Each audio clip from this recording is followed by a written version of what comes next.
Behold the glory of the Lord, a great high priest whose name is love. My life is written on his heart, majestic is our God.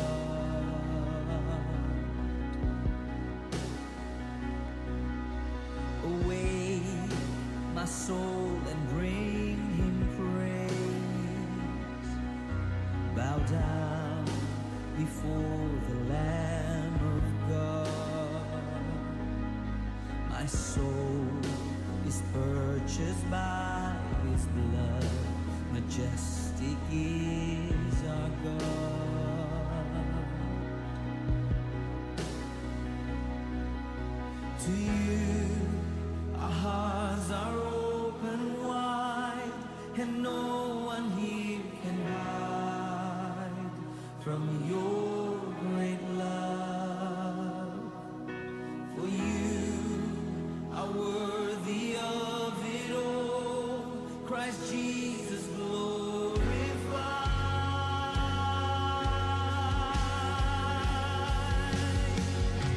Because our sinless Savior died and he rose from the dead, my sinful soul is free.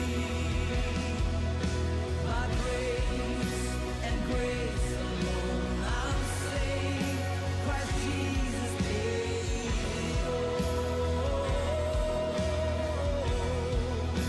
Christ Jesus paid it all.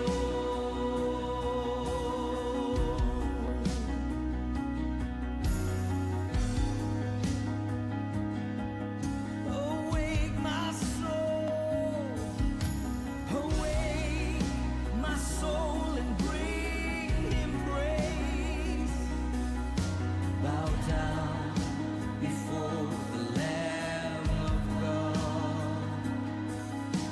My soul is purchased by his blood, majestic is our God. Oh, to you our hearts are open wide, and no one here can hide from your great love.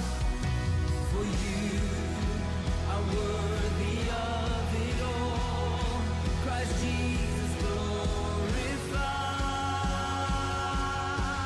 Oh, because our sinless Savior died and he rose from the dead, my sinful soul is free. Oh, by grace and grace alone I'm saved. Christ Jesus paid it all. Oh, Jesus, let every heart and soul rejoice. We welcome you with praise. We welcome into this place.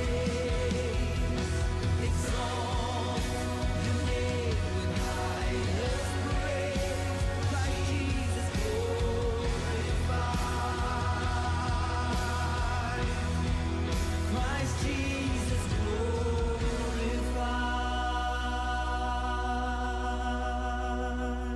Oh.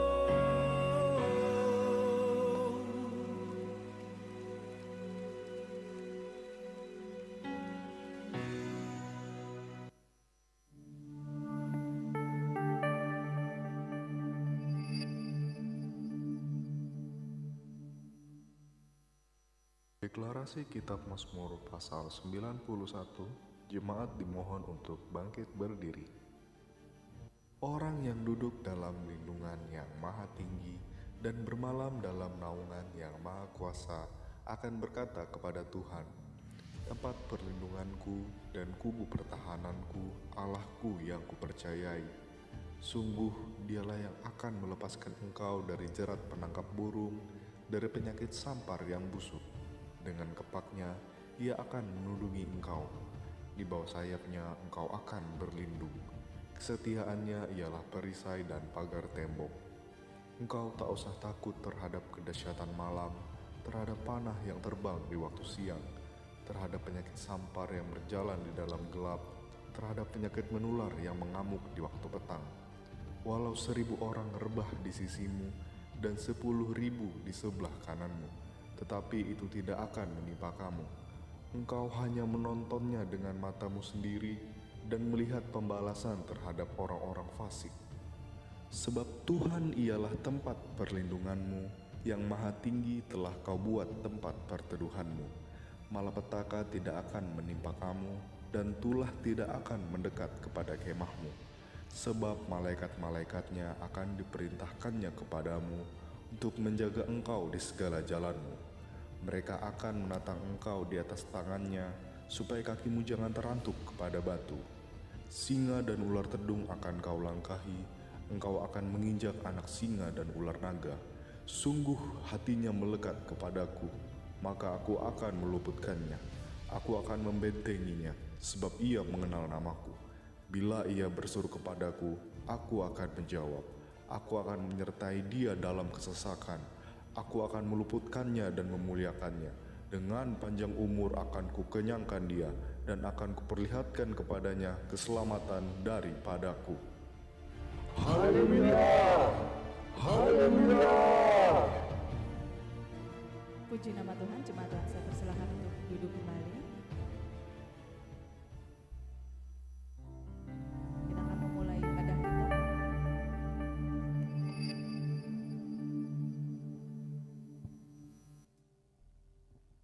Sebelum kita memulai ibadah kita, mari kita bersatu di dalam doa. Bapa, sungguh kami mengucap syukur Tuhan Yesus atas penyertaan-Mu yang tidak pernah berkesudahan Tuhan. Kami percaya Tuhan Kau yang memberkati ibadah ini dari awal, pertengahan hingga akhirnya. Kami percaya Tuhan Kau hadir di tengah-tengah ibadah kami Tuhan. Kau yang memberkati setiap kami yang hadir Tuhan. Dan biarlah kami datang Tuhan untuk membawa pujian dan sembah yang terbaik hanya buat Tuhan. Terima kasih Tuhan Yesus. Kami siap memulai ibadah ini dengan penuh sukacita di dalam nama Yesus. Haleluya. Amin.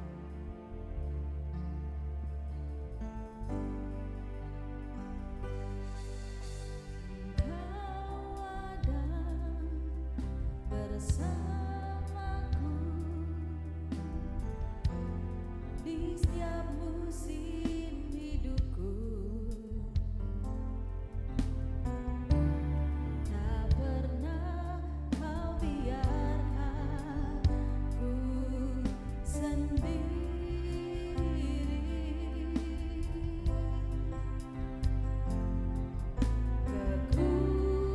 Kekuatan di jiwaku adalah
kami Tuhan, atas penyertaan-Mu yang sempurna sepanjang hidup kami Tuhan. Kami sungguh bangga memiliki Allah seperti-Mu Tuhan, Allah yang sekali-kali pun tidak pernah meninggalkan setiap kami. Apapun yang kami alami saat ini, kami katakan Engkau baik Tuhan, Engkau dahsyat Tuhan, Engkau ajaib Tuhan. Terima kasih Tuhan. Haleluya, mari semua menyembah Tuhan. Haleluya, haleluya, terima kasih Tuhan. Ini kami ya Tuhan, ini kami ya Yesus. Layakkan kami, ampuni kami, mampukan kami Tuhan. Terima kasih Tuhan, terima kasih, terima kasih, terima kasih Yesus. Mari semua menyembah.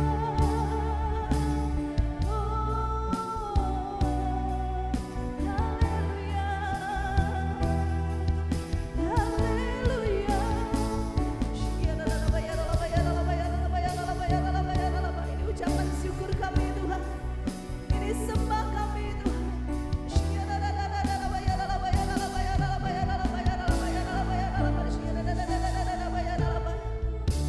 Terima kasih Tuhan. Kami percaya Engkau yang melawat setiap kami pribadi lepas pribadi Tuhan. Apapun masalah pergumulan kami, kami percaya Engkau jawaban yang pasti Tuhan Yesus.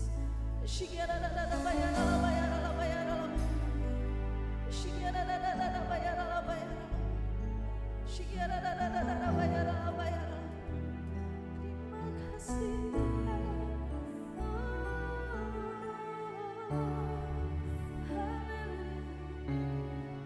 Oh Tuhan yang tidak pernah meninggalkan kami, oh Tuhan yang selalu berjalan bersama-sama kami.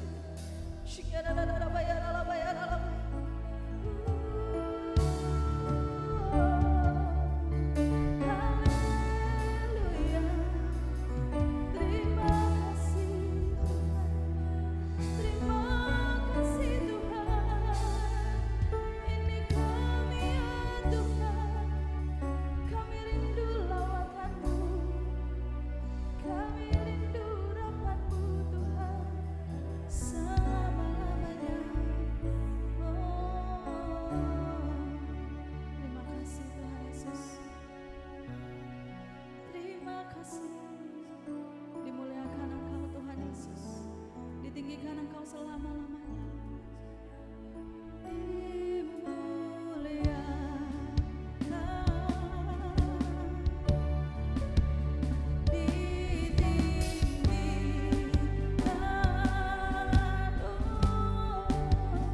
Yesus Tuhan, Kau Rajaku, Kau Rajaku.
yang semangat memuji Tuhan boleh lambaikan tangannya. Haleluya, shalom, selamat hari Minggu semuanya. Kita mau bersorak-sorai buat Tuhan lebih lagi. Sebab hati kami percaya Tuhan, Kau kekuatan bagi setiap kami. Haleluya.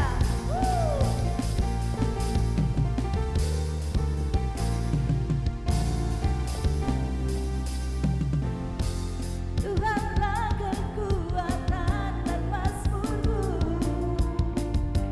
Dia gunung batu dan keselamatanku. Hanya padamu hatiku percaya.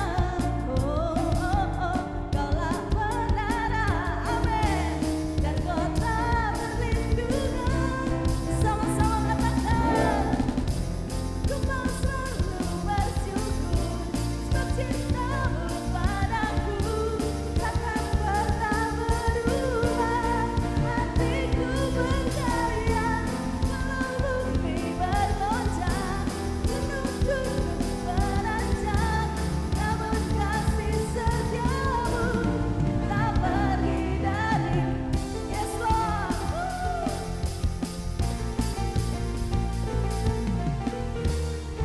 Mari umat Tuhan lebih semangat lagi, kita mau katakan pujian ini bersama-sama. Tuhanlah kekuatan dan mazmurku. Amin. Dia gunung batu dan keselamatanku.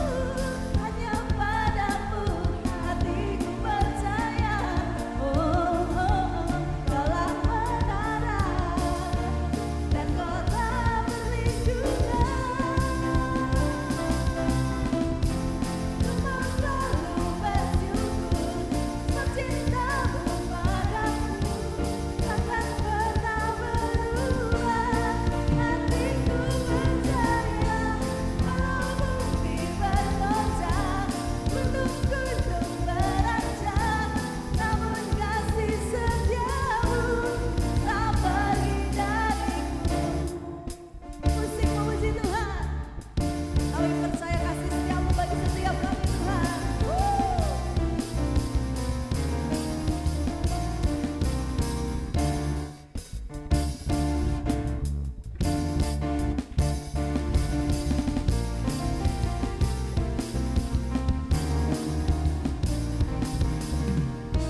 Mari umat Tuhan, kita mau bersama-sama katakan pujian ini lebih lagi. Ku mau selalu bersyukur. Sebab cintamu padaku takkan pernah berubah. Hatiku percaya, walau bumi bergoncang, gunung-gunung beranjak, namun kasih setiamu tak pergi dariku. Haleluya. Ku mau selalu bersyukur. Sebab cintamu padaku takkan pernah berubah. Hatiku percaya, walau bumi bergoncang, gunung-gunung beranjak, namun kasih setiamu tak pergi dariku. Kasih setiamu tak pergi dariku. Kasih setiamu tak pergi dariku. Haleluya.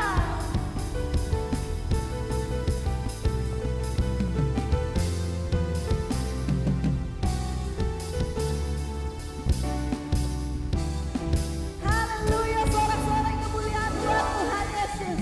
Jemaat Tuhan, saya persilakan untuk duduk kembali. Kita akan menyaksikan VOP.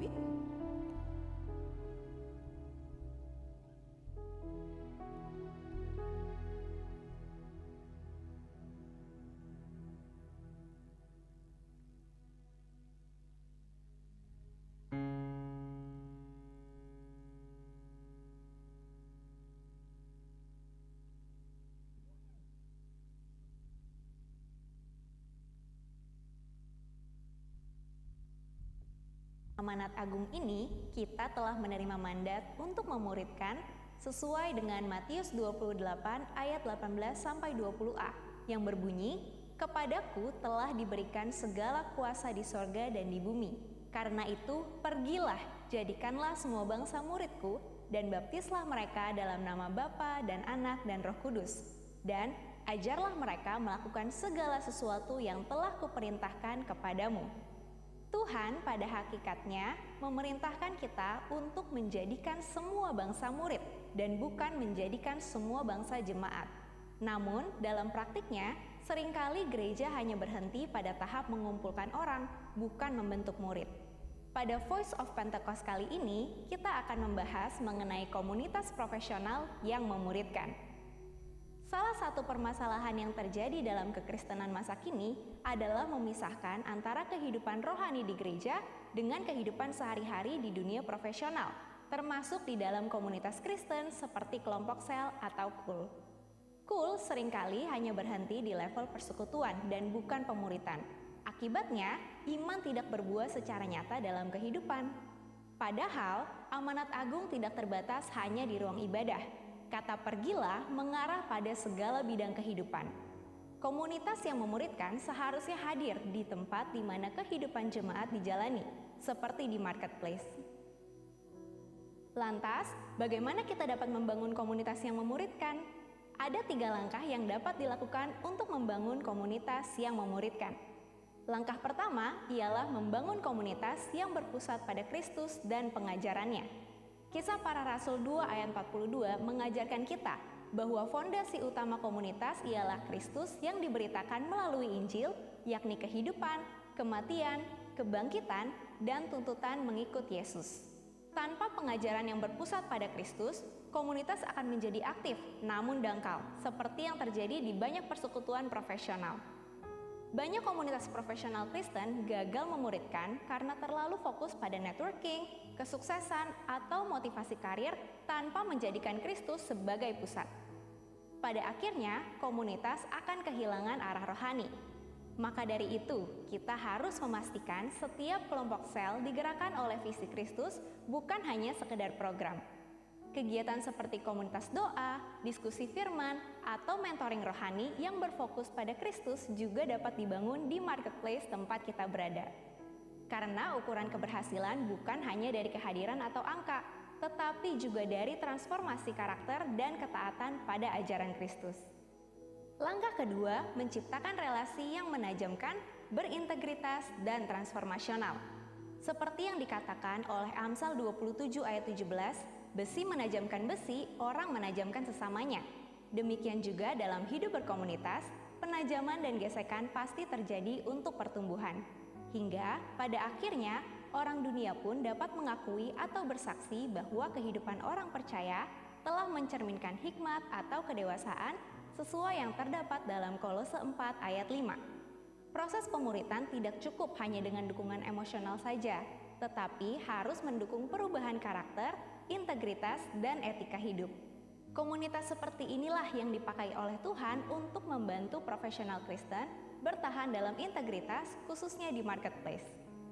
Menjadikan komunitas sebagai tempat yang aman untuk saling menegur, mendoakan, dan menguatkan dalam tekanan nyata kehidupan kerja adalah keharusan.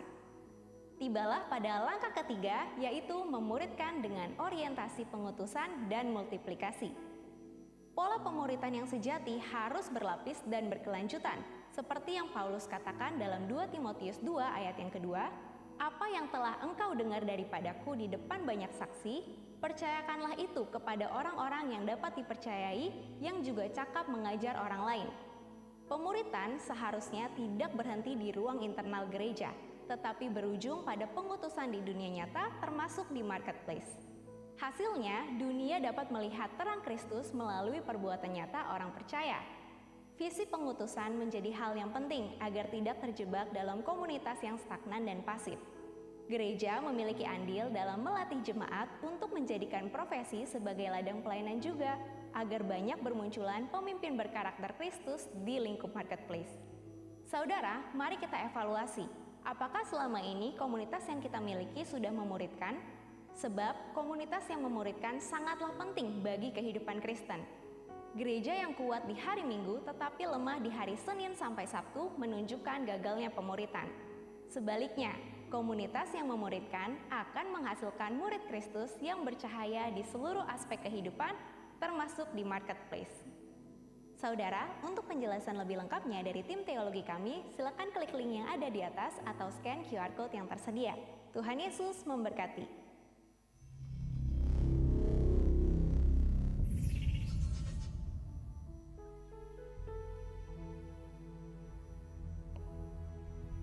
Puji nama Tuhan. Sebelum kita mendengarkan kebenaran firman Tuhan, pada saatnya kita akan memberikan persembahan yang terbaik buat Tuhan. Persembahan yang pertama adalah persembahan untuk misi dan penginjilan.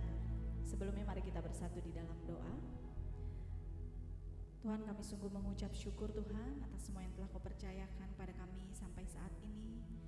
Baik kehidupan kami Tuhan, pekerjaan kami, usaha kami, semuanya Tuhan. Kami bersyukur Tuhan, dan sebentar kami mau memberikan persembahan yang terbaik buat Tuhan. Biar Kau memberkati setiap tangan-tangan yang memberi Tuhan Yesus. Dan biarlah melalui persembahan ini namamu semakin ditinggikan. Terima kasih Tuhan Yesus. Kami siap memberi persembahan dengan penuh sukacita. Di dalam nama Yesus. Haleluya. Amin.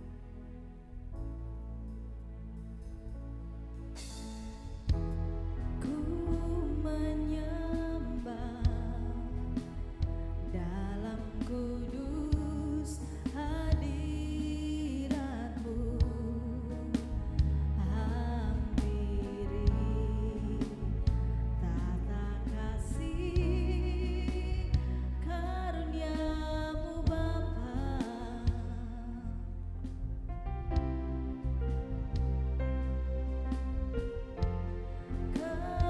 Kekuatanku hanya dalam hadirat-Mu, Yesusku. Hanya Kaulah segalanya.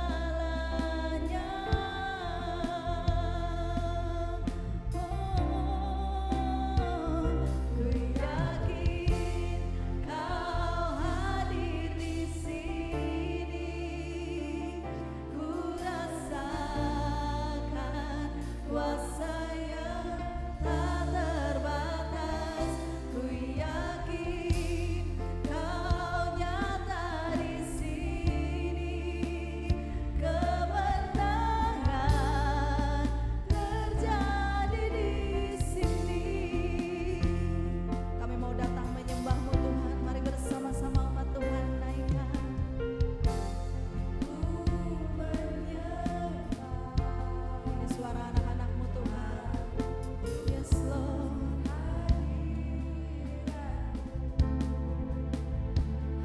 Hampiri tata kasih karunia-Mu Bapa.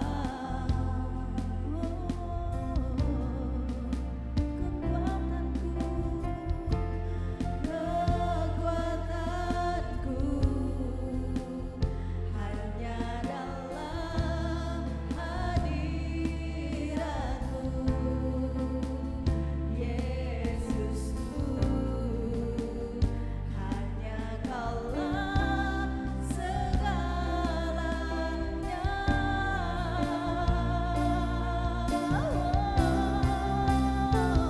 Ku yakin Kau hadir di sini. Kami merasakan kuat kuasa-Mu Tuhan. Yes Lord. Kuasa-Nya tak terbatas. Ku yakin Kau nyata di sini. Kemenangan terjadi di sini. Umat Tuhan katakan, ku yakin Kau hadir di sini. Ini suara umat-Mu Tuhan.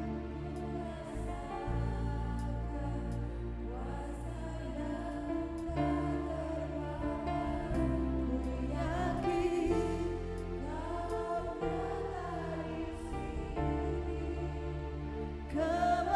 Kemenangan terjadi di sini. Mari umat Tuhan, saya jemput untuk bangkit berdiri bersama, katakan, ku yakin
Mari Bapak, kami percaya seperti pujian kami bahwa Engkau hadir di tengah-tengah kami pada hari ini. Terima kasih Tuhan. Kami sungguh bersyukur buat setiap persekutuan yang ada ini untuk hormat dan kemuliaan nama Tuhan saja. Dan di tengah-tengah persekutuan kami ini Tuhan, kami akan mendengarkan kebenaran firman-Mu. Pakai hamba yang terbatas ini Tuhan, untuk bisa menyampaikan kebenaran firman yang tak terbatas, sehingga apa yang hamba sampaikan semata-mata hanya kebenaran firman Tuhan saja. Kami siap mendengarkan kebenaran firman-Mu, hanya di dalam nama Bapa, Anak dan Roh Kudus. Haleluya, amin. Saya persilakan untuk duduk kembali. Terima kasih untuk WL pemain dan singer, bahkan semua pemain musik. Oke, shalom. Sekali lagi shalom. Oke. Ya, pertama-tama saya mengucap syukur kepada Tuhan karena dapat kesempatan lagi untuk menyampaikan kebenaran firman Tuhan. Tuhan pakai hamba Tuhan di tempat ini, Pak Pius, dan memberikan kesempatan kepada saya untuk bisa menyampaikan kebenaran firman Tuhan. Dan kemarin sebelum pas Pak Pius bilang kamu bahas tentang Roh Kudus ya. Ya, saya bingung-bingung juga tema apa yang pas. Ya udah, berdasarkan Alkitab saja, pencurahan Roh Kudus. Jadi hari ini saya akan berbicara sedikit tentang kebenaran firman Tuhan, tentang pencurahan Roh Kudus. Dan 1 minggu yang lalu kita sudah merayakan, istilahnya orang itu Pentakosta, hari Pentakosta. Ya, merayakan hari Pentakosta di mana Roh Kudus turun ke dunia, bukan hanya kepada murid-murid, tetapi kepada semua orang yang percaya kepada Tuhan. Ya, jadi kayak bisa dilanjut dulu, kita baca Alkitabnya dulu ya. Saya mau kita baca Alkitab dulu sebagai dasar dari kebenaran firman Tuhan pada hari ini. Oke, kita bisa baca bersama-sama dari Kisah Para Rasul pasal yang kedua ayat 1 yang sampai dengan keempat. Kita baca bersama-sama. 2. Iya. Ketika tiba hari Pentakosta, semua orang percaya berkumpul di satu tempat. Tiba-tiba turunlah dari langit suatu bunyi seperti tiupan angin keras yang memenuhi seluruh rumah di mana mereka duduk. Dan tampaklah kepada mereka lidah-lidah seperti nyala api yang bertebaran dan hinggap pada mereka masing-masing. Maka penuhlah mereka dengan Roh Kudus, lalu mereka mulai berkata-kata dalam bahasa-bahasa lain, seperti yang diberikan Roh itu kepada mereka untuk mengatakannya. Ya, demikianlah pembacaan kita pada hari ini. Boleh dilanjut. Ya, apa itu Pentakosta? Ya, kalau orang sekedar tahu Pentakosta, oh hari ini Pentakosta. Tetapi jauh sebelum pencurahan Roh Kudus, kata Pentakosta itu sudah ada dalam perjanjian lama. Ya, mungkin beberapa kali sudah kita dengarkan Pak Abius menyampaikan Pentakosta.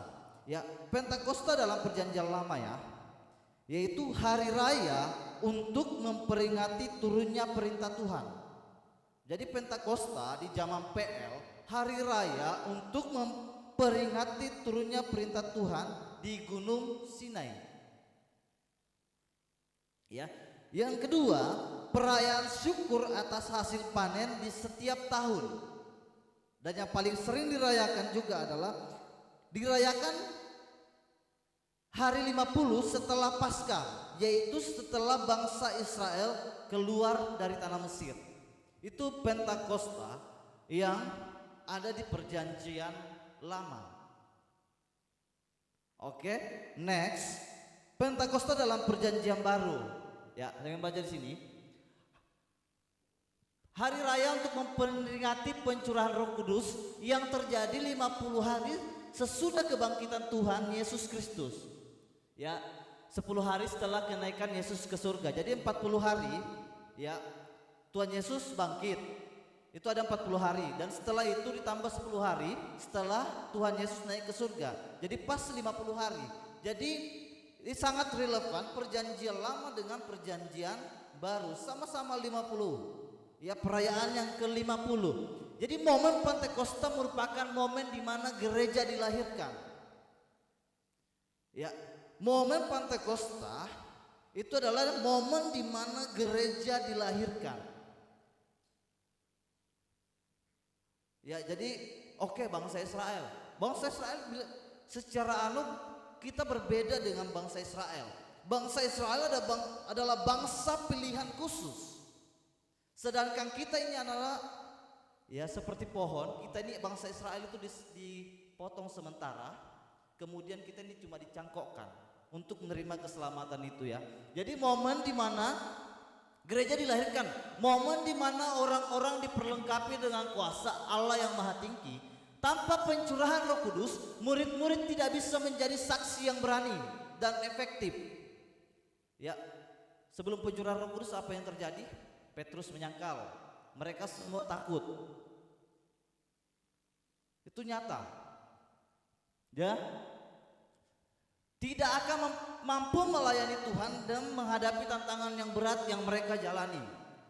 Petrus lari dari kenyataan, bahkan banyak murid-murid yang takut. Mereka sembunyi. Tetapi setelah pencurahan Roh Kudus, murid-murid berani bersaksi tentang Yesus. Bahkan mereka berani mati untuk Yesus. Ada yang dilempar batu, ada yang disalib, ada yang digoreng, ada yang banyak sekali mati-matinya mereka tuh. Ya, mati-mati yang luar biasa untuk membela kebenaran. Oke, next. Ya, Roh Kudus dalam Perjanjian Lama dalam bahasa Ibrani disebut ruah. Kalau kita baca ruah, ya. Tapi kalau kita kosakatanya ruah, nefes, ya. Yang dalam bahasa Yunani adalah pneuma, yang berarti nafas atau angin, sehingga muncul pemahaman bahwa Roh Kudus itu hanya dianggap sebagai pengaruh dan bukan pribadi. Ya, banyak orang menganggap Roh Kudus itu bukan pribadi, hanya merasakan. Ya, sehingga bulu kuduknya berdiri menyembah Tuhan, haleluya. Bulu kuduknya berdiri apa saja merasakan, bukan dianggap sebagai suatu pribadi. Di dalam Perjanjian Lama, di Kejadian sudah ada muncul 3 pribadi. Alkitab berkata gini, marilah kita menciptakan. Kata kita di situ berarti jamak. Jamak yang berarti lebih dari satu. Jadi situ ada 3 pribadi. Kata kita juga mengungkapkan kesetaraan. Setara. Jadi marilah kita 1, 2, 3. Anak, Roh Kudus dan Bapa. Jadi ini adalah 3 pribadi yang setara, yaitu sama-sama Allah. Tapi banyak orang menganggap bahwa Roh Kudus ini bukan dari bagian anak itu hanya rasul hamba yang dipakai. Oke, next. Ya. Banyak orang menyangka kepribadian, eksistensi itu keberadaan, ya. Kepribadian dan keberadaan Roh Kudus seperti kaum monarki, Arians dan abad ini ditolak oleh kaum Unitarians dan liberal sebagai teologi neo-ortodoks yang mengakui bahwa Roh Kudus itu adalah Allah. Mereka menolak ya kebenaran itu, dan sejumlah orang Kristen mengakui Roh Kudus hanya secara ikut-ikutan. Ada yang tahu benar di sini apa itu Roh Kudus? Siapa itu Roh Kudus? Banyak orang hanya mengikuti-ikuti, ikut-ikut doang. Roh Kudus itu Allah. Pas ditanya bingung. Ya, Roh Kudus itu siapa? Bingung. Roh Kudus itu Allah. Terus anak ke siapa? Allah. Bapa siapa? Allah. Kalau tanya berapa Tuhanmu? 1. Kok itu 3 Allahnya? Jadi kayak orang linglung sendiri karena tidak tahu kebenaran yang sesungguhnya. Ya. Ikut-ikutan ya, terdengar suatu pengakuan tentang Roh Kudus tetapi tidak dimengerti. Mengakui Roh Kudus tapi tidak mengerti. Itu yang sangat perlu ya, tidak dimengerti, tidak dihayati, dialami. Bahkan banyak orang gak mengalami Roh Kudus, sehingga di gereja, mohon maaf sebelumnya, saya tidak alergi dengan bahasa roh, tetapi saya alergi dengan orang yang pura-pura berbahasa roh, Sialaba-laba-laba, buka mata tapi sialaba-laba-laba, lihat orang. Saya alergi dengan orang seperti itu, jujur saja. Haleluya, sandal lama sandal baru. Hati-hati, jangan sampai kata-kata yang kita ucapkan bukan sebagai pujian kepada Tuhan, takutnya malah hujatan kepada Allah.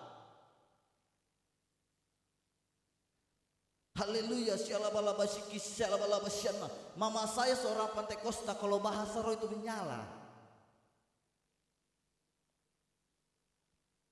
Menyala memang. Pokoknya itu paling keras juga suaranya. Ya. Jangan sampai, jadi saya heran, orang berbahasa roh kok matanya begini-begini. Karena saya buka mata juga ya, saya bingung. Syalabalaba syikis, syalabalaba syana. Syalabalaba syikis, syalabalaba syana sambil pegang HP. Ini mau memuji Tuhan, memuliakan Tuhan atau mau menghujat Tuhan? Karena ngapa? Enggak mengalami pengalaman pribadi dengan Roh Kudus. Iya, enggak mengerti. Ini zaman Roh Kudus. Saya mau bilang perjanjian lama pekerjaan Allah Bapa. Di perjanjian lama Roh Kudus hanya hinggap, sehingga dikatakan Roh Kudus pergi dari kehidupan Saul, meninggalkan Saul. Kemudian setelah itu zaman Yesus, karya keselamatan dikerjakan oleh anak. Ya, kemudian setelah Yesus naik, Roh Kudus bekerja. Sehingga muncullah namanya hari Pentakosta, hari pencurahan Roh Kudus. Ini bukan berarti Allah anak tidak bekerja, tetapi yang lebih ekstra bekerja akhir-akhir ini adalah Roh Kudus. Tapi sekarang orang tidak memahami Roh Kudus itu, tidak mengerti, tidak mengalami. Sehingga orang membuat bahasa-bahasa sandal lama sandal baru. Sama saya bahasa roh. Sampai saya dipukul waktu saya masih kecil. Laba-laba sikit, laba-laba sana, laba-laba di atap mak, laba-laba di pelapon. Mama saya marah. Ya, kalau mama saya salut dengan orang tua satu itu. Saya harus membanggakan. Karena apa? Karena kalau bukan karena doanya, saya yang seorang napi, bekas napi ini nggak mungkin berada sampai di sini. Terus support dari orang tua saya. Doanya terus mengalir. Kalau baca Alkitab lebih banyak dia baca daripada saya. Saya jalan 8, dia mungkin sudah puluhan. Ya. Kalau dia bahasa-bahasa begitu saya juga heran. Di Pantekosta dulu tuh saya lihat saja dia. Ya, karena saya dulu GKI, bukan yang Protestan. GKI kan ada 2. Ya, Iman Injil. Kalau saya gereja Kemenangan Iman Indonesia. Pusatnya waktu itu di Medan. Dan kalau kita pelayanan di sana kalau kita 2 kali tidak ibadah, mungkin sampai 6 bulan kita nggak dikasih pelayanan. Saking tegasnya. Mengeri memang itu. Setiap mau hari raya Pentakosta, 10 hari itu kita doa terus. Wah, gempor itu lutut. Kalau kita tidak ikut dipukul sama mama. Itu masalahnya. Jadi saya melihat, jadi saya enggak alergi dengan bahasa roh, karena memang ada karunia untuk berbahasa roh. Tetapi Alkitab bilang alangkah lebih baiknya juga kalau ada orang yang bisa menerjemahkan, karena bahasa roh itu punya arti, bukan bahasa yang tidak dimengerti. Alkitab ngomong seperti itu. Sehingga saya berbahasa roh begini, syalabalaba syikis, syalabalaba syana. Ada yang bisa mengerti? Ada yang mengerti? Tidak. Syiraka apa semua disebut. Ada yang ngerti? Takutnya saya ngomong gitu malah saya menghujat Tuhan. Alangkah lebih baik kalau kita memang nggak punya karunia di situ, menyembah Tuhan lah dengan bahasa yang sangat sederhana. Jadi, sehingga tidak bisa membedakan tugas Bapa, Anak, Allah yang langsung dikaitkan dengan tugas Roh Kudus. Ya, jadi hari ini saya nggak akan terlalu jauh-jauh. Kita akan apa sih makna pencurahan Roh Kudus bagi kehidupan kita? Boleh di next dulu, Mbak. Ya, makna pencurahan Roh Kudus bagi kehidupan kita. Yang pertama,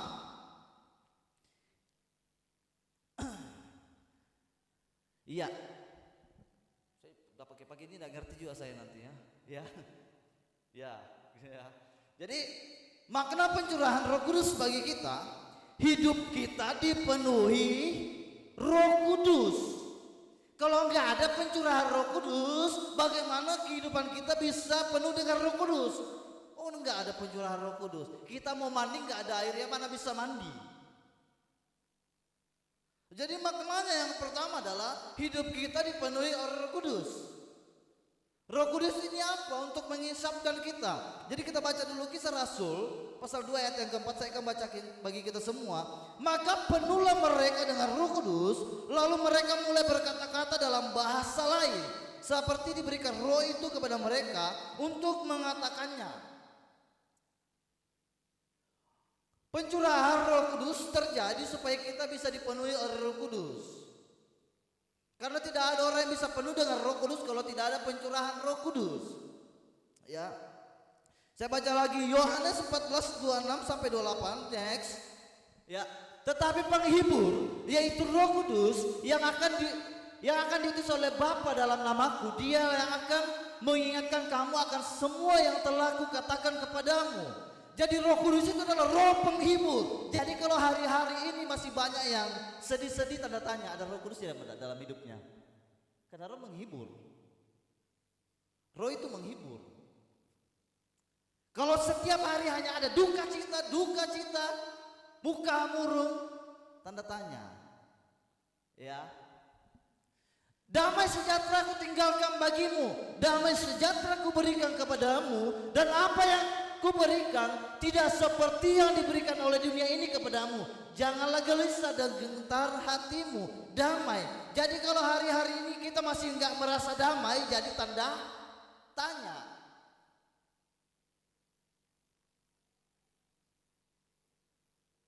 Tanda tanya.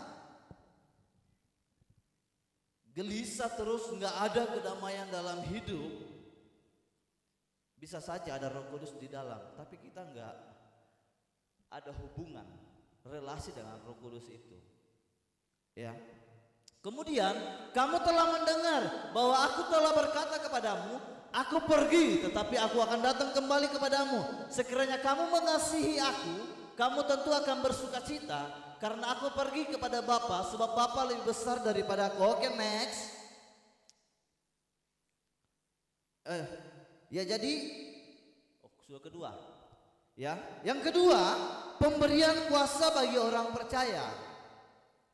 Oke, saya baca Kisah Para Rasul 1 ayat 8. Tetapi kamu akan menerima kuasa kalau Roh Kudus turun ke atas kamu, dan kamu akan menjadi saksiku di Yerusalem dan di seluruh Yudea dan Samaria dan sampai ke ujung bumi.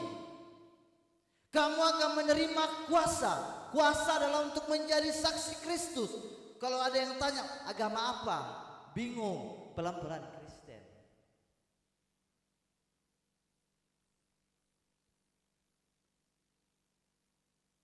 Iya. Jadi seperti itu. Kamu akan menerima kuasa. Kuasa yang pertama adalah menjadi saksi Kristus. Roh Kudus memampukan kita untuk memperkatakan bahwa Yesus itu adalah Tuhanku. Banyak orang akhir-akhir ini mungkin di tempat kerja, di tempat yang lain, malu-malu mengaku kalau dia Kristen. Orang apa? Kristen. Kalau karena saya juga sambil kerja-kerja, walaupun kerja-kerja begitu, paling orang ya pemberian Tuhan juga ya, kerja-kerja untuk menambah, karena ada kehidupan yang harus dibiayai, ya. Jadi saya juga sambil bekerja. Tapi saya mau bilang, saya katakan kemarin sama anak muda, ketika saya bicara di anak muda, mimbarmu adalah di mana kamu berada. Ketika kamu kuliah, disitulah mimbarmu. Ketika kamu bekerja, disitulah mimbarmu. Mimbar ini hanya sementara. Saya takutnya mimbar ini dijadikan untuk mencari pujian untuk diri sendiri, itu yang bahaya. Saya takutnya mimbar ini digunakan untuk mencuri kehormatan dan kemuliaan Tuhan untuk diri sendiri. Tapi mimbar sesungguhnya kita di mana kita berada, di pekerjaan kita, di mana kita bisa memberitakan menjadi saksi bagi Tuhan.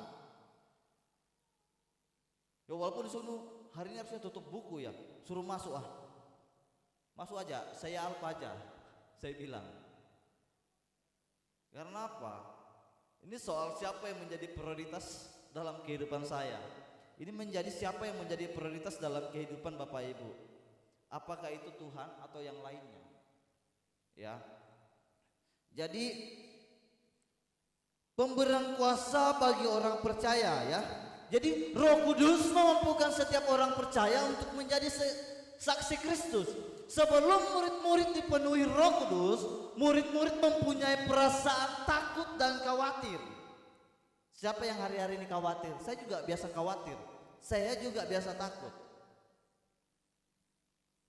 Murid-murid juga mengalami yang sekolah langsung 3,5 tahun dengan Tuhan Yesus masih takut, masih khawatir. Apalagi cuma saya yang gini-gini juga ya, yang tidak pernah ketemu langsung dengan Tuhan Yesus secara face to face ya.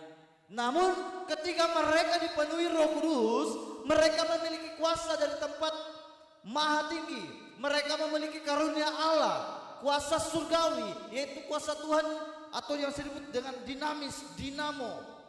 Dinamo itu diambil dari kata bahasa Yunani ya, dinamis.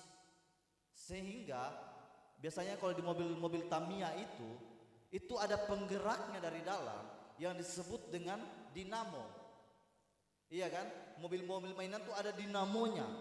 Itu yang memberi kuasa dari dalam.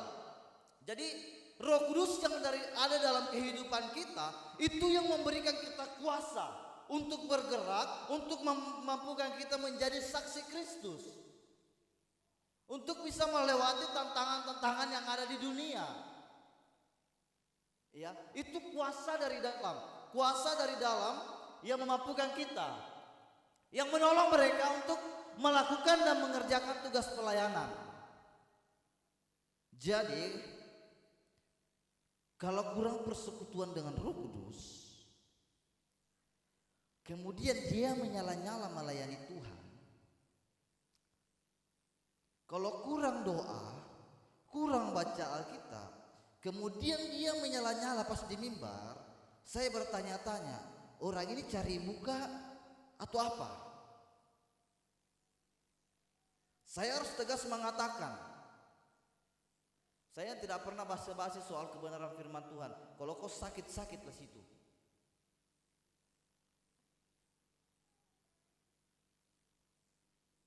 Karena apa? Kita nggak mau kemuliaan Tuhan dicuri. Segala kemuliaan itu hanya bagi Tuhan. Kalau di Gabriel 8, segala kemuliaan Tuhan hanya bagi Tuhan Yesus. Simbol. Mulai ya, tanya pada diri kita sendiri, apakah saya ada hubungan pribadi dengan Tuhan? Apakah saya ada persekutuan dengan Roh Kudus? Bagaimana hubungan saya dengan Allah? Apakah ketika saya pelayanan untuk kemuliaan Tuhan atau karena sesuatu hal yang lain? Sehingga kenapa banyak para pelayan Tuhan terjadi perpecahan di dalam pelayanan karena tidak ada hubungan dengan Roh Kudus. Sehingga mencari untuk diri sendiri, kemuliaan untuk diri sendiri, disenggol sedikit sama pelayan lain, ngambek keluar. Sehingga pelayan-pelayan yang di atas mimbar menganggap bahwa pelayanan di depan sana menerima tamu itu pelayanan yang biasa. Membawa persembahan itu pelayanan yang biasa. Karena apa? Tidak ada relasinya dengan Roh Kudus.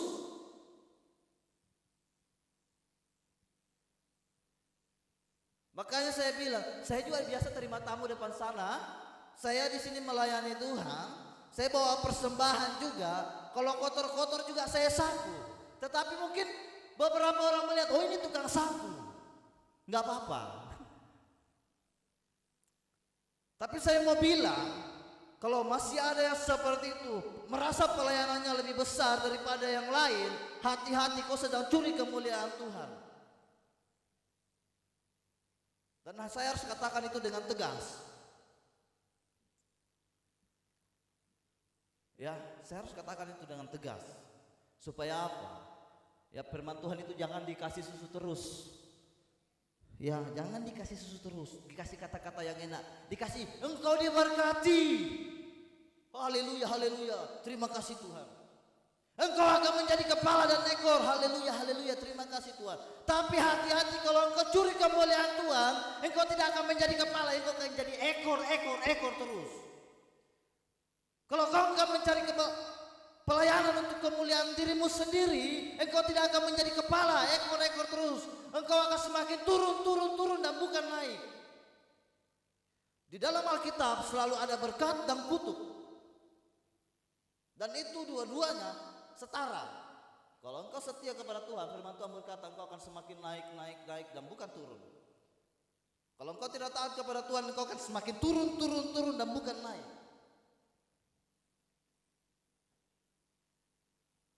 Ya. Karena apa? Orang seperti itu tidak ada hubungan dengan Roh Kudus, tidak ada persekutuan Roh Kudus. Makanya makna Roh Kudus dalam kehidupan kita itu memberikan kuasa bagi kita untuk melayani Dia. Bukan memberikan kuasa kepada kita untuk mencari kemuliaan untuk diri kita, tetapi untuk kemuliaan Tuhan. Ya, makanya layanilah Tuhan apapun itu, dimanapun itu.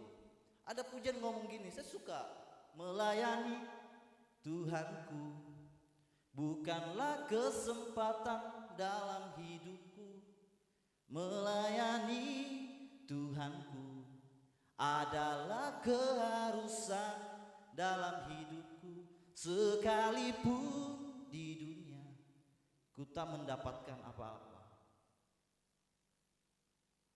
Ya. Melayani itu bukan kesempatan. Dapat kesempatan dari tentara, bantu dulu singer. Itu bukan melayani. Melayani itu adalah suatu keharusan. Apapun yang bisa kita lakukan untuk kemuliaan nama Tuhan, lakukan. Jangan terfokus pada jadwal. Itu jadwal itu anggap kesempatan. Tapi melayani yang sesungguhnya adalah keharusan. Harus melayani. Karena itu layanilah Tuhan, baik atau tidak baik waktunya, siap atau tidak siap, layanilah Tuhan. Suka maupun duka, layanilah Tuhan. Tidak ada toleransi untuk hal itu, karena itu firman Tuhan. Apa yang saya katakan itu firman Tuhan, walaupun saya tidak tahu ayatnya di mana, lupa saya. Ya kayak ikuti Tuhan Yesus saja sudah. Waktu dia khotbah di bukit, waktu dia digoda setan, dia ngomong gini, ada dalam Alkitab dia ngomong gitu.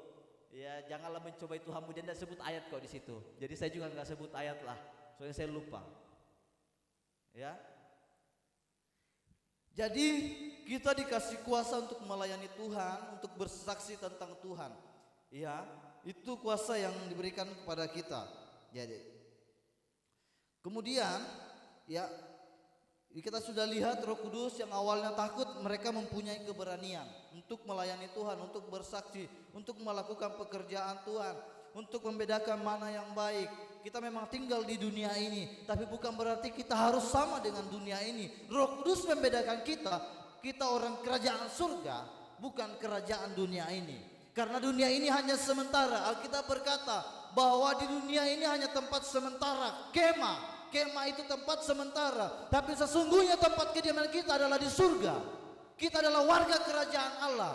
KTP kita memang harus Indonesia, kalau enggak bisa kita apa-apa kalau di sini. Tetapi sesungguhnya kita adalah warga kerajaan Allah. Kemudian yang berikutnya, yang terakhir ini biasanya kalau 3 itu terakhir sudah. Ya, kasih Allah berlaku bagi semua bangsa. Ya. Kisah Para Rasul 2:7-11, mereka semua tercengang-cengang. Lalu berkata, bukankah mereka semua yang berkata-kata itu orang Galilea? Bagaimana mungkin kita masing-masing mendengarkan mereka berkata-kata dalam bahasa kita sendiri, yaitu bahasa yang kita pakai di negeri asal kita. Ini salah satu bukti bahwa bahasa roh itu adalah bahasa yang bisa dimengerti. Ya. Kemudian orang Pertia, orang Media, Elam, penduduk Mesopotamia, Yudea dan Kapadokia, Pontus dan Asia, Indonesia, Asia, Frigia dan Pamfilia, Mesir dan daerah-daerah Libya yang berdekatan dengan Kirene, pendatang-pendatang dari Roma. Baik orang Yahudi maupun penganut agama Yahudi, orang Kreta dan orang Arab, kita mendengar mereka berkata-kata dalam bahasa kita sendiri tentang perbuatan-perbuatan yang besar yang dilakukan oleh Allah. Orang dipenuhi Roh Kudus, dia berbahasa. Ya, salah satu, tapi memang bahasa roh. Makanya kita bilang kalau kita berbahasa roh, ada di dalam perkumpulan jemaat ada yang bisa berbahasa roh, setidaknya ada yang bisa menerjemahkan. Karena bahasa itu bahasa yang bisa dimengerti. Bahasa itu mempunyai kosakata. Kalau bukan tidak mempunyai kosakata, itu bukan bahasa. Ya, kalau kita dengar siapa itu? Anaknya Bu Rara yang kecil itu. Kalau dia ngomong bla bla bla bla, itu bukan bahasa. Itu namanya komat kamit. Karena dia belum bisa berlancar berbahasa. Kalau bahasa itu mudah dimengerti, itu mempunyai kata, itu mempunyai arti, mempunyai kosakata yang jelas.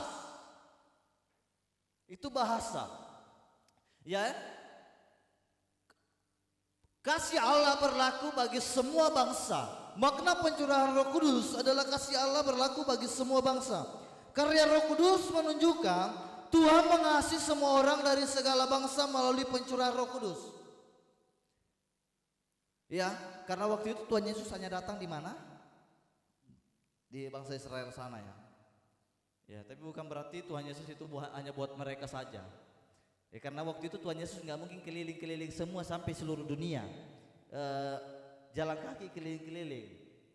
Ya, dari cara termudah ini dalam bahasa saya adalah dengan menggunakan karya Roh Kudus itu sendiri untuk menginsafkan. Ya, Roh Kudus itu menginsafkan. Roh Kudus itu roh kebenaran.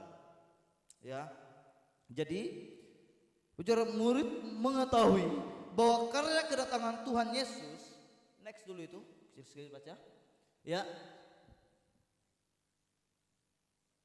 Murid mengetahui bahwa karya kedatangan Yesus, karya salibnya dan kebangkitannya bukan hanya untuk bangsa Israel saja, tetapi untuk semua bangsa di bumi. Kasih Allah berlaku bagi semua bangsa. Jadi pencurahan Roh Kudus maknanya bagi kita bahwa kasih Allah berlaku untuk semua bangsa, bukan hanya untuk bangsa Israel. Saya katakan bangsa Israel adalah bangsa yang istimewa. Saya harus akui. Karena kita ini cuma ranting-ranting yang dicangkokkan supaya kita bisa menerima Yesus melalui apa? Melalui karya Roh Kudus. Karena tidak ada seorang pun bisa berkata bahwa Yesus adalah Tuhan, bahwa Allah telah membangkitkan dia dari orang mati, kalau bukan karena Roh Kudus. Yang pada mulanya kita adalah mati secara rohani, tetapi karena Roh Kudus yang masuk ke dalam kehidupan kita, membuat kehidupan kita, kerohanian kita hidup. Ada orang mati bisa jalan di sini, ada orang mati bisa ngomong? Enggak ada. Begitu juga dengan roh yang mati. Tidak ada roh yang bisa mengaku bahwa Yesus itu Tuhan kalau bukan karena Roh Kudus masuk, membuat kerohanian kita hidup, sehingga kita bisa berkata bahwa ya Yesus itu Tuhan. Ya, sehingga ada orang yang percaya bukan karena saya menyampaikan firman Tuhan, tetapi orang percaya karena pekerjaan Roh Kudus yang membuat dia menyadari bahwa Yesus itu benar-benar Tuhan. Sehingga keselamatan itu berlaku untuk semua orang. Ya, jadi Roh Kudus itu enggak nempel di semua orang, hati-hati. Karena Roh Kudus itu hanya nempel di orang-orang percaya yang mengaku bahwa Yesus itu Tuhan. Ya, karena ada dua roh halus. Makanya saya enggak pernah percaya orang yang kerasukan setan itu ada Roh Kudusnya. Sekalipun itu Kristen. Karena apa? Alkitab berkata Tidak mungkin ada dua roh di dalam satu rumah. Jadi kalau dia kerasukan setan, belum ada Roh Kudus. Fix. Kalau ada orang Kristen kerasukan setan, fix. Tidak ada Roh Kudus dalam hidupnya. Karena tidak mungkin ada Roh Kudus dalam hidupnya masuk lagi roh setan. Itu namanya gila. Pemahaman yang salah. Tapi setan bisa mengganggu orang Kristen melalui apa? Pikiran. Dan tidak bisa masuk langsung. Pikiran kita akan terguncang. Kenapa? Babi belum dikasih makan. Pergi ke gereja, ibu-ibu mungkin lupa mematikan kompor. Pikirannya akan terganggu. Iya kan? Jadi seperti itu. Jadi Roh Kudus menunjukkan maknanya bagi kita bahwa pencurahan Roh Kudus maknanya bagi kita bahwa hidup kita dipenuhi oleh Roh. Itu makna yang pertama, karena tanpa pencurahan Roh bagaimana kita bisa ada Roh dalam hidup kita. Yang kedua, pemberian kuasa bagi orang percaya. Karena orang yang gak percaya tidak mungkin menerima kuasa. Yang terakhir, pencurahan Roh Kudus maknanya buat kita ada keselamatan itu bagi semua bangsa.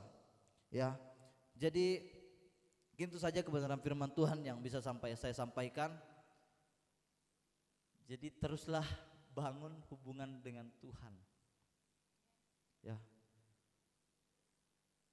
Kalau kita bilang kita minta Roh Kudus,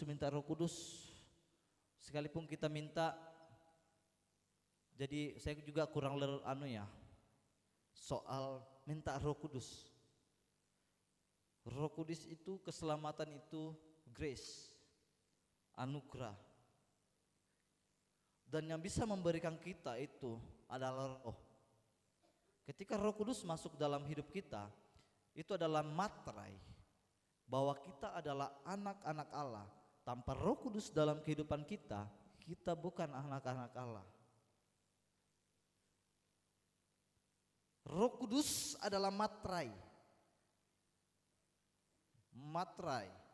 buat kita. Jadi kalau kita bilang minta Roh Kudus Tuhan, minta Roh Kudus. Kau kira ini barangnya bisa minta-minta?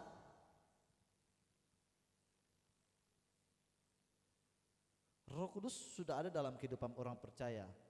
Itu gak bisa diminta-minta, itu grace. Hadiah yang kita terima tanpa meminta, itu pemberian khusus dari Allah kepada orang-orang pilihan. Jadi bersyukurlah hari-hari ini kita menjadi orang-orang pilihan. Ya. Satu hal yang kita syukuri, kita menjadi orang-orang pilihan, orang-orang yang istimewa di mata Tuhan. Jadi kalau kita sadar akan hal itu, mulailah bangun relasi yang baik dengan Tuhan. Mulailah memberikan yang terbaik untuk Tuhan. Mulailah terus bangun hubungan pribadi, lepas pribadi dengan Tuhan. Ya walaupun gini-gini juga bangun-bangun subuh juga doa juga. Saya tidak membanggakan diri saya, tapi saya mau bilang, bangun relasi dengan Tuhan. Saya juga baca Alkitab, saya bilang, saya sudah baca Alkitab ini jalan 8. Itu saya ngantuk-ngantuk itu kalau perjanjian lama sudah. Saya pernah dalam satu hari, Kejadian 1 hari, Keluaran 1 hari. Selesai enggak sampai berapa bulan gitu, bentar aja. Saya baca. Habis juga ternyata. Itu yang paling nyonyor saya baca ketika saya baca Mazmur dalam 1 hari. Itu enggak berapa jam saya baca. Mulailah bangun hubungan dengan Tuhan. Baca firman Tuhan. Karena Roh Kudus bekerja melalui firman Tuhan. Jangan mencuri di dalam Alkitab. Bagaimana Roh Kudus mau bilang kalau kita mau mencuri sedangkan kita tidak pernah baca Alkitab, Roh Kudus bagaimana mau mengingatkan kita? Roh Kudus itu haram buat kehidupan kita. Ya, baca firman Tuhan. Karena semua itu mempunyai relasi, hubungan. Ya. Jadi itu yang saya bisa sampaikan buat kita semua. Jika ada kata-kata yang kurang berkenan di hati Bapak Ibu, mohon dimaafkan karena saya hanya belajar untuk menyampaikan kebenaran firman Tuhan, dan ini adalah suatu anugerah buat kehidupan saya bisa menyampaikan kebenaran firman Tuhan buat Bapak Ibu semua di tempat ini. Mari kita satu dalam doa. Tuhan Yesus, terima kasih Tuhan buat kebenaran firman Tuhan yang kami dengarkan Tuhan. Ampuni hamba jika dalam menyampaikan kebenaran firman Tuhan ini ada kata-kata yang tidak sesuai dengan kebenaran firman-Mu, dan biarlah hamba saya memohon kepada Tuhan untuk menyempurnakan firman ini dalam hati dan pikiran kami, menjadi pegangan dalam kehidupan kami, menjadi pengingat untuk setiap kami pribadi lepas pribadi dalam menjalani kehidupan kami di dunia ini Tuhan. Terima kasih Tuhan, hamba sudah selesai berbicara. Biarlah Tuhan menyempurnakan firman-Mu ini dengan luar biasa. Ini doa kami Tuhan, ucapan syukur kami. Haleluya, amin. Kita akan berikan persembahan kita yang kedua, ya, persembahan syukur dan juga persembahan pembangunan untuk maintenance gereja ini. Ya, karena memang di dunia ini segala sesuatu memang butuh duit. Ya, tapi jangan sampai duit itu membutakan kita daripada Tuhan. Jadi kita ini juga memberikan persembahan kita untuk persembahan syukur yang pertama, dan kemudian juga ada persembahan maintenance. Jika ada Bapak Ibu yang rindu untuk memberikan persembahan perpuluhan, silakan. Saya menyampaikan ini karena bukan saya yang mengelola, jadi memang persembahan puluhan itu wajib. Saya ngomong ini tidak mengelola persembahannya, dan nyampaikan dengan benar. Persembahan yang paling mudah kita berikan kepada Tuhan itu harusnya persembahan persepuluhan. Karena apa? Persembahan perpuluhan itu kembalikan, kasih kembali punya Tuhan. Kemudian apa? Persembahan yang mulai persembahan syukur. Tapi kemudian persembahan apa yang paling sakit? Persembahan kita memberi dari rasa sakit kita. Mungkin kisah hari ini saya punya 10.000, tapi saya berani kasih buat Tuhan semuanya. Saya bingung mungkin nanti, ini ilustrasi saja, saya bingung mungkin nanti saya mau kasih apa, mau beli bensin buat apa. Tetapi itu adalah persembahan yang terbaik, memberi dari rasa sakit. Persembahan yang paling mudah itu adalah persembahan perpuluhan, karena itu memang hak Tuhan yang harus kita kembalikan kepada Tuhan. Kemudian persembahan rasa syukur, dan kemudian yang paling sakit itu adalah persembahan yang sejati, memberi dari rasa sakit. Janda itu memberi dari rasa sakitnya, dia kasih semua yang dia punya, bukan Tuhan lihat itu sebagai perpuluhan. Saya sampaikan ini, jangan bilang Erik nih duit. Saya bukan orang yang duit. Saya sampaikan kebenaran ini karena bukan saya yang kelola. Dan saya juga di sini cuma melayani, bantu saja. Tapi saya harus sampaikan kebenaran firman Tuhan. Ya, mari kita berdoa. Tuhan Yesus, sebentar Tuhan, dalam ibadah kami ini Tuhan, kami akan memberikan persembahan kami. Berkati persembahan ini Tuhan, biarlah digunakan semua hanya untuk hormat dan kemuliaan nama Tuhan saja. Berkati tangan-tangan yang memberi, berkati juga tangan-tangan yang mungkin belum memberi karena tidak ada Tuhan. Tapi kami percaya Tuhan akan memberkati kami semua sama, sehingga dalam kesempatan berikutnya kami boleh memberikan persembahan kami yang terbaik untuk kemuliaan nama Tuhan.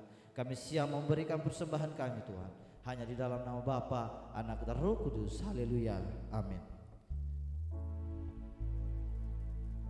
Puji nama Tuhan. Jemaat selamat memberi persembahan.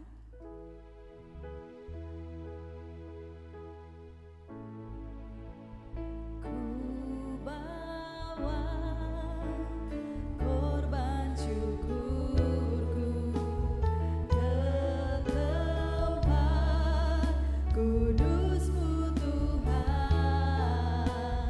Hatiku limpah dengan syukur, sebab Tuhan baik selamanya.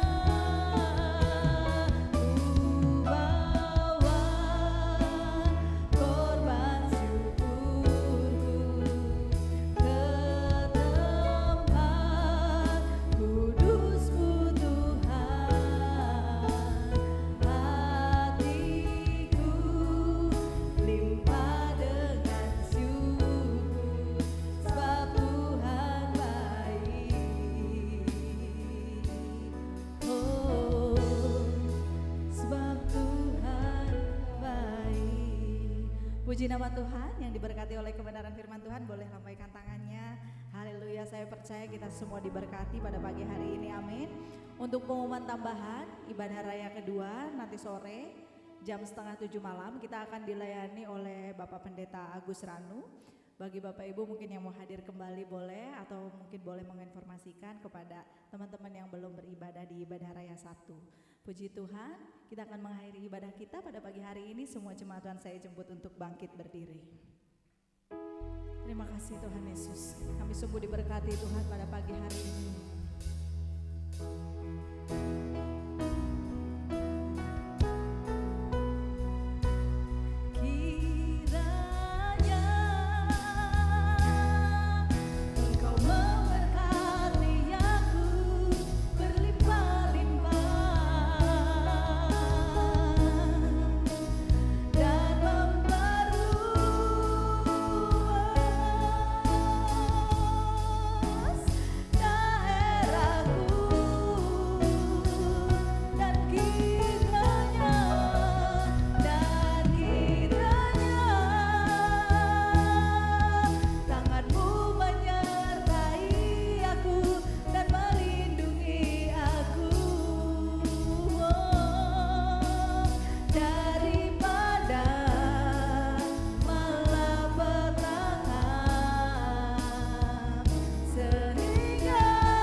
kami lebih daripada satu atau dua orang Tuhan. Dan kami percaya Engkau telah hadir di tengah-tengah persekutuan kami pada hari ini. Terima kasih Tuhan. Dan sebentar Tuhan, kami akan kembali ke tempat kediaman kami masing-masing. Kami menyerahkan seluruh perjalanan kami ke dalam tangan-Mu. Biarlah penyertaan Roh Kudus menuntun kami sehingga kami boleh tiba di rumah kami masing-masing dengan selamat. Semua karena anugerah Tuhan. Terima kasih Tuhan. Terima kasih, kami percaya bahwa seperti firman berkata kepada kami bahwa Engkau akan terus memberkati kami. Engkau akan terus membuat kami naik dan semakin naik. Engkau akan membuat kami menjadi kepala dan bukan ekor. Dan kami percaya firman adalah firman ya dan amin. Terima kasih Tuhan. Terima kasih. Kami tutup ibadah kami ini Tuhan hanya di dalam nama Bapa, Anak, dan Roh Kudus. Sama-sama kita katakan Bapa, terima kasih. Bapa, terima kasih. Bapa, terima kasih. Bapa, di dalam surga, ku berterima kasih. Amin. Silakan duduk dan mengambil saat teduh sejenak.